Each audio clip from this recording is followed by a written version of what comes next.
নমস্কার বন্ধুরা, সুপ্রিয়া কিচেন আবার আপনাদের সবাইকে স্বাগত জানাই আর একটা রেসিপিতে। সকালে ঝটপট বানিয়ে নিতে পারবেন এমন একটা জলখাবার নিয়ে চলে এসেছি। এখানে নিয়েছি দেখুন স্লাইস পাউরুটি আর নিয়েছি চিকেনটা কিমা করে নিয়েছি। এই দুটো দিয়ে আজকে জলখাবারটা বানাবো। তো প্লিজ বন্ধুরা আপনারা ভিডিওটা না কেটে প্রথম থেকে শেষ পর্যন্ত দেখবেন, আপনাদের আশা করছি ভালো লাগবে। আর ভালো লাগলে প্লিজ বন্ধুরা চ্যানেলটিকে বেল আইকন সমেত সাবস্ক্রাইব করে আমার পাশে থাকবেন। আর ফেসবুক থেকে দেখলে ফেসবুক পেজটাকে ফলো করে আমার পাশে থাকবেন। কথা না বাড়িয়ে ঝটপট শুরু করে দেবো রেসিপিটি। কড়া বসিয়ে দিয়েছি চিকেনটা রান্না করার জন্য, আর এই সাইডে তাওয়ার উপরে আমি পাউরুটিগুলো একটু হালকা করে সেঁকে নেবো। পাউরুটি তো সবার বাড়িতে থাকে, কিন্তু সঙ্গে যদি একটু চিকেন থাকে তাহলে কিন্তু এরকম ভাবে রেসিপিটা আপনারা বানাতে পারেন। পুরো ভিডিওটা দেখতে থাকুন। প্লেন পাউরুটি একটু বাটার দিয়ে মাখিয়ে খেলে যতটা টেস্ট হবে, তার থেকে এইভাবে বানিয়ে দিলে বাচ্চারা থেকে বড়রা সবাই কিন্তু খুব খুশি করে খাবে। সরষের তেল দিয়ে দেবো, কড়া গরম হয়ে গেছে।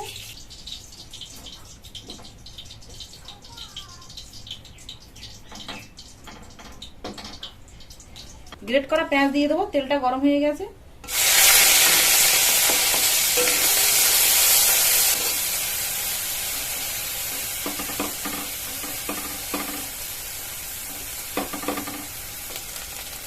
পেঁয়াজটা হালকা এরকম লাল করে ভেজে নিয়েছি। এবার রসুন বাটা আর আদা বাটা দিয়ে দেবো।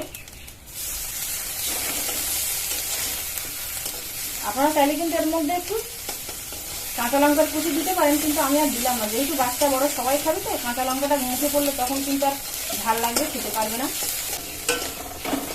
মশলাটা একটু লাল করে ভেজে নিয়েছি। এবার চিকেন কিমাটা দিয়ে দেবো। এখানে আমি বোনলেস চিকেন কিমা করে নিয়েছি।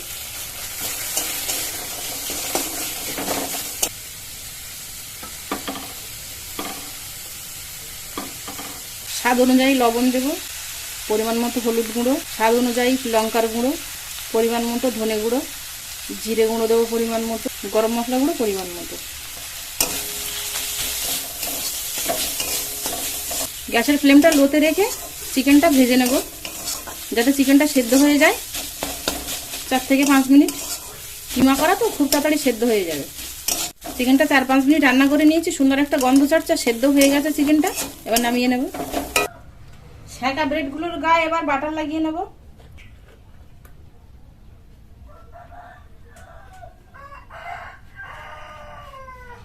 পাউরুটির একটা পিঠই আমি বাটার লাগিয়েছি, আর একটা পিঠ কিন্তু লাগাইনি।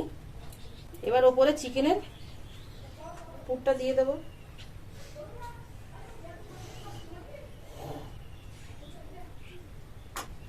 ওপর দিয়ে সস দিয়ে দেবো। ওপর দিয়ে চিজ গ্রেট করে দিয়ে দেবো।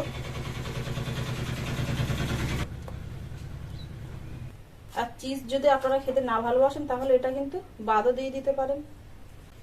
ওপর দিয়ে আর একটা ব্রেড দিয়ে দেবো, তবে কিন্তু যে সাইডে আমি বাটার লাগিয়েছি সেই সাইডটা এইভাবে দিয়ে দেবো, এইভাবে চেপে দেবো।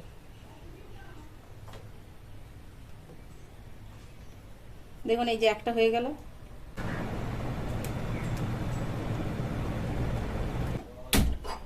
দুটোও রেডি করে নিয়েছি। এবার এগুলোকে আর একবার এপিট ওপিট করে 1-2 মিনিট সেঁকে নেব।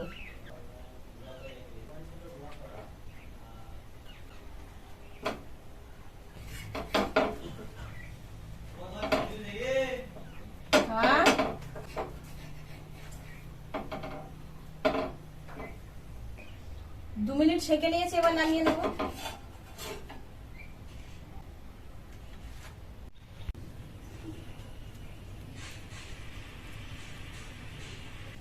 ঝটপট বানানো রেসিপিটা কেমন হলো অবশ্যই কিন্তু বন্ধুরা আপনারা কমেন্টে জানাবেন।